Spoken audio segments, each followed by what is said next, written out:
Welcome. I am Melissa Hall, CFMG Certifier, and this is my demo for setting front leg lines on a lion cut. So those two clippers that you saw on my table, one is a Wall KM10, actually the KM10 cordless, and the other is a Wall Bravura. And when I'm grooming these cats, I will be using a number 10 blade or a number 10 setting on the 5-in-1 clipper blades.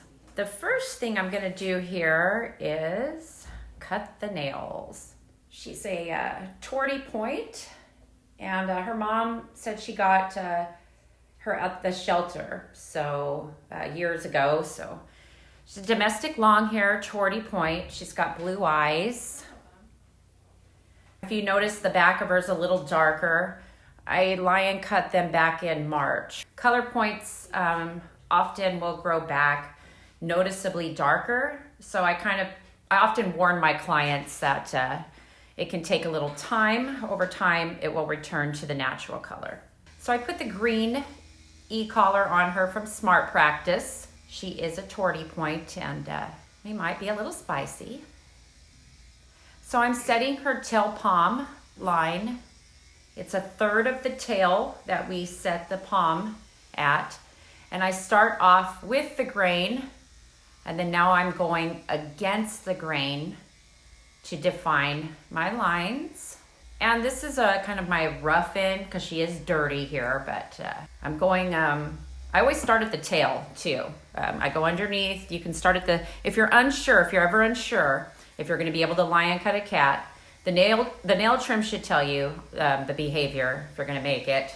And then I usually do the tail and the sani, and if they can make it through that, I can probably lion cut the whole body.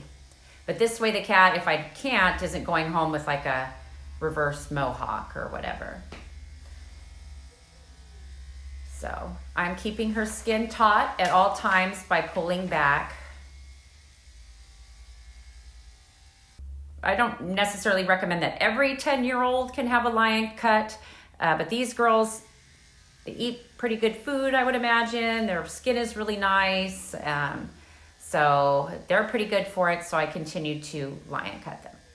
So I'm setting her front leg line here, and I'm scooping out the armpit. And then I'm gonna go over a little bit the elbow, that shoulder area. A lot of people tell me is a problem area. I find if I clean under my armpit and set a little bit in the front, then I'm not guessing as much like where the line goes. So there I am. I'm gonna clean out any of the little sticky outies after I saw with the grain and against the grain, get anything clean underneath the little armpit. And I take the clipper, and I'm actually rolling her skin around tight around her little arm. I pinched it real quick, the arm skin tight. And I'll show some closer ups of this a little bit as we go. And then I'm gonna just clean up a little bit here. Cleaning up against the grain. And I know she has good skin.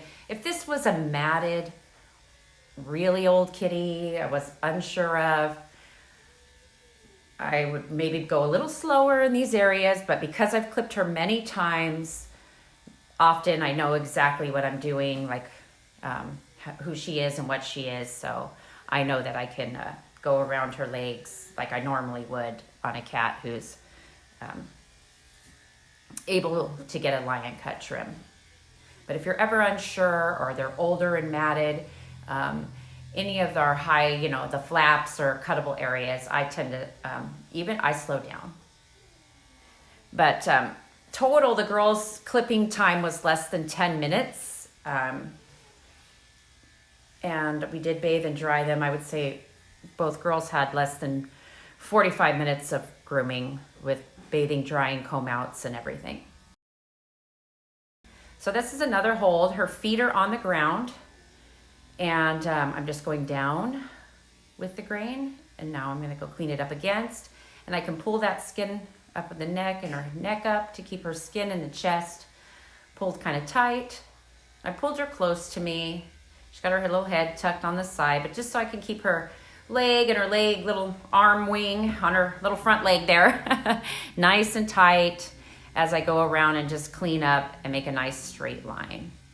And when I set my front leg lines, always right in the front, and there's a little cowlick right behind the elbow. You want to expose the elbow when you are doing your front leg lines.